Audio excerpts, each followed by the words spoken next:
This is Hector Castro of MMADiehards.com with the infamous Kru Phil Nurse. How are you, man? I'm good, thank you. And you? Pretty good, pretty good. We're here at the MMA World Expo. This is right in your backyard. It's a great opportunity, great exposure for your gym. Let's tell us a little bit about what the fans have came and talked to you today about. They're asking about what it's like to train with some of these guys, some of the athletes I have in the UFC guys, and basically I just said to them, it's great. For me working with them, they're just regular guys.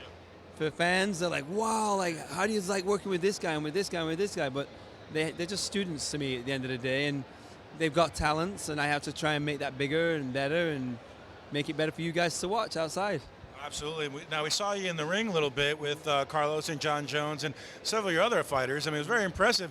There was a couple girls in there that probably could have taken it to me. Yeah, the girls, I train everybody the same. I don't necessarily say, oh, you're a girl, you're going to train easier. I try to train everybody the same. And some of the guys that you saw today were Thai boxers, and that is what got me here in the first place, Thai boxing. So I keep that tradition. I train very, very hard with the Thai boxing. That's what opened the doors a little bit for the MMA. I have to change a few things for the MMA, but that's how it comes with the territory. Well, that was one of the things I want to talk to you about. I mean, specifically John, he has a lot of different uncharacteristic moves. That's what makes him very exciting.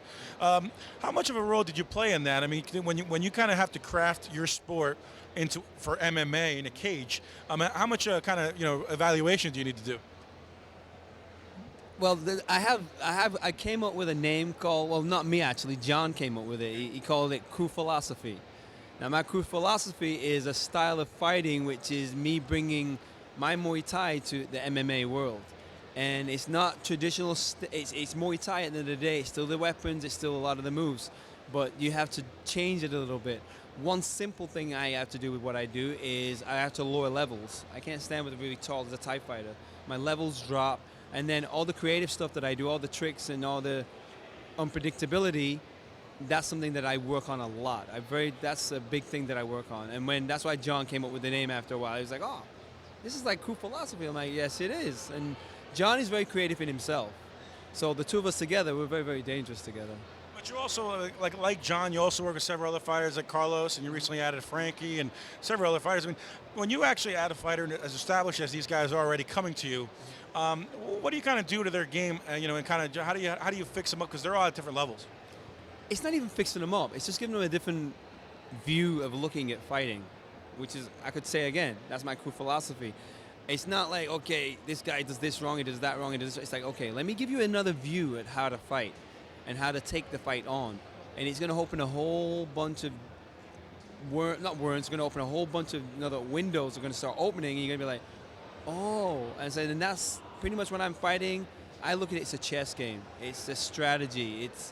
It's not just I've got gloves and I'm going to start punching and kicking. You got to get into it deep where you can make that guy do whatever you want him to do, and you call all the shots.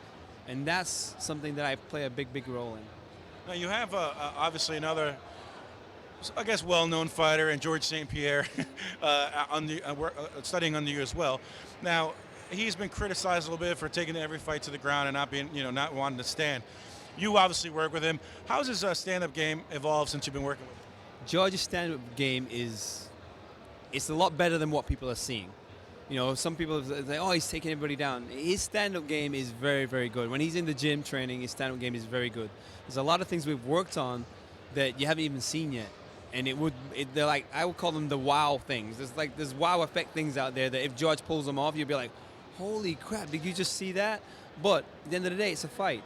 And in a fight, you just can't pull things off just for the sake of pulling it off. If it's not the right time or the right situation in the fight, you don't necessarily need to do it. Maybe you get yourself in trouble. So I know some of the things we've worked on, it's not been the right time to do that actual move or to pull it off yet. And in the fight, you do what is right in the fight to win. At the end of the day, the fans want to see bangs and heads and all that kind of craziness. That's great. But at the end of the day, you want to win. So if you got to take the safe route sometimes, you got to take the safe route sometimes. As far as your coaching, how much, because I know obviously you work with several other coaches as well, and you're part of the game plan, how much of a voice do you have to say, you know what, I really think we should stand, or, kind of just take a back seat in that fight and say, you know what, you're better off taking them to the ground? I think it's all equal. We sit down, we have a conference call, and we discuss it, and we'll say, what do you think? Okay, Phil, what do you think of taking him down? What do you think of doing jiu-jitsu? And we talk about it. What do you think his strengths are? What do you think his weaknesses are? Whoever the fighter may be. And we do that with the fighter too. So if there's 4 of us on a conference call, and we'll hash it out. No arguments, there's disagreements sometimes, obviously. It's like, okay, do you agree? No, I don't agree, I think this. Oh, you know what, you have a point. And we work it out, and then we're like, okay, we all on what we've come up with. Okay, let's go with it. And that's how we work. It's a lot of different fighters, so it's a lot of different conference calls. Well, yeah, but every fighter's an individual, so we can't have the same game plan we had for Rashad for John, or the same for John we had for George. And it is, training guys is not easy, but it's something you just have to do. So conference calls, it is what it is. Absolutely. Now, your gym, The Watt, is located here in New York City. You and Renzo Gracie have pretty been the 2 big names in the area here. What do you think about the fans and the growth of the sport within New York? I think it's getting better, and I think it'll do a lot better and go bigger if New York sanctioned it. Because right now, I understand why they're not sanctioning it, and I think, I don't want to say anything wrong, but I think it's a little bit like they're just naive as to what this sport does bring and what the people are like around it, because they just think that these guys, they're cavemen, they're smacking and elbowing, it's barbaric. And I think if those people were to see, whoever the heads were to see, you know what? Hey, I came to this fight. These guys are shaking hands. They're, family, and everything's really nice and tight, and they're very respectful. I think the doors would open. So I understand why they're not saying it yet, but it's just a little bit more lack of knowledge to learn what the sport's about. And I think eventually when they watch a little bit more, it'll open up. There you go. Some tips from the best in the business. Kru Phil Nurse here on MMADiehards.com.